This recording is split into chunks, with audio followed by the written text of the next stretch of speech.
വീണ്ടും വരുന്നവനായ യേശുക്രിസ്തുവിൻ്റെ നാമത്തിൽ ഏവർക്കും സ്നേഹവന്ദനം.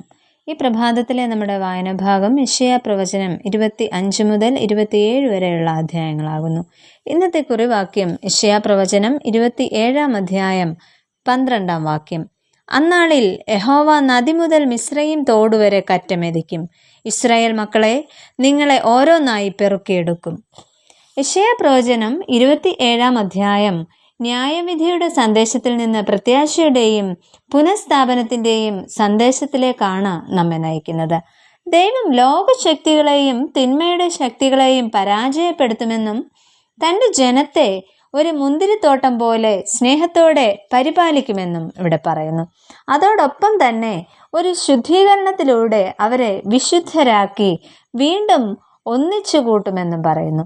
ഇന്നത്തെ ലോകത്തിൽ അനീതിയും യുദ്ധങ്ങളും ആത്മീയ മന്ദതയും വർദ്ധിച്ചുകൊണ്ടിരിക്കുമ്പോൾ ദൈവം തൻ്റെ ജനത്തെ കൈവിടുന്നില്ല എന്ന ഉറപ്പാണ് നമുക്ക് ലഭിക്കുന്നത്.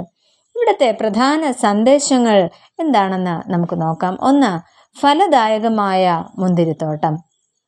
ദൈവം നനയ്ക്കുന്നതും രാവും പകലും സംരക്ഷിക്കുന്നതുമായ ഒരു മുന്തിരിത്തോട്ടം. അത് ഏറ്റവും മനോഹരമായും കാണപ്പെടും എന്ന് 27 അധ്യായത്തിൻ്റെ 2-3 വാക്യങ്ങളിൽ പറയുന്നു. ഇപ്രകാരം ദൈവത്തിൻ്റെ കരുതലും സ്നേഹവും സംരക്ഷണവും ലഭിക്കുന്ന ശേഷിപ്പ് ഏറ്റവും മനോഹരവും ഫലദായകവുമായി തീരുന്നു. ഇപ്പോൾ ദൈവത്തിൻ്റെ കോപം തൻ്റെ ജനത്തോടല്ല, പിന്നെയോ അവരുടെ ശത്രുക്കളോടാണ് എന്ന് 4-5 വാക്യങ്ങളിൽ പറയുന്നു. ഇത്തരത്തിൽ ദൈവനീതിയും ന്യായവും നിറവേറുന്നതിലൂടെ ഭൂതലം അതിൻ്റെ ഫലപൂർണതയിലേക്ക് എത്തും. ഇത്തരത്തിൽ ഫലദായകമായ മുന്തിരിത്തോട്ടത്തിൻ്റെ ഭാഗമായി ദൈവം നമ്മെയും നിലനിർത്തിയിരിക്കുന്നു. അതിനാൽ നമ്മുടെ നിരന്തരമായ ആത്മീയ വളർച്ചയ്ക്ക് ദൈവത്തോടുള്ള ബന്ധം, പ്രാർത്ഥന, തിരുവചന പഠനം എന്നിവ ഏറെ അനിവാര്യമാണ്. ക്രിസ്തുവിൻ്റെ ഫലദായകമായ മുന്തിരിത്തോട്ടമായി നമുക്കും തീരാം. രണ്ടാമതായിട്ട്, വിളവെടുപ്പ് കാലം.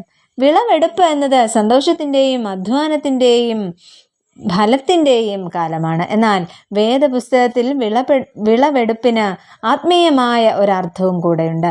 ഇവിടെ ദൈവം തൻ്റെ ജനത്തെ ശേഖരിക്കുന്ന സമയവും ഓരോരുത്തരുടെയും ജീവിത ഫലം പരിശോധിക്കുന്ന സമയവും തീരുമാനങ്ങൾ കൈക്കൊള്ളേണ്ട സമയവുമാണ്. ദൈവം കൃത്യമായി തൻ്റെ ജനത്തെ വേർതിരിച്ചെടുക്കും.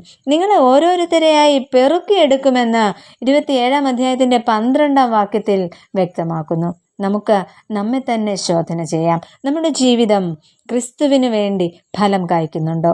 ആത്മീയ അലസതയല്ല, ആത്മീയ ഉണർവുള്ളവരായി നമുക്ക് തീരാം.